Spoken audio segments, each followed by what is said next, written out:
وَإِذْ أَخَذْنَا مِيثَاقَكُمْ وَرَفَعْنَا فَوْقَكُمُ الطُّورَ خُذُوا مَا آتَيْنَاكُمْ بِقُوَّةٍ وَاسْمَعُوا قَالُوا سَمِعْنَا وَعَصَيْنَا وَأُشْرِبُوا فِي قُلُوبِهِمُ الْعِجْلَ بِكُفْرِهِمْ قُلْ بِئْسَ مَا يَأْمُرُكُمْ بِهِ إِيمَانُكُمْ إِن كُنتُم مُّؤْمِنِينَ।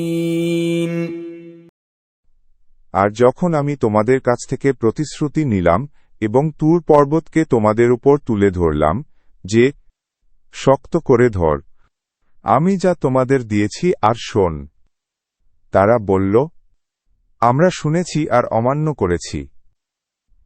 কুফরের কারণে তাদের অন্তরে গোবৎস প্রীতি পান করানো হয়েছিল। বলে দিন, তোমরা বিশ্বাসী হলে তোমাদের সে বিশ্বাস মন্দ বিষয়াদি শিক্ষা দেয়।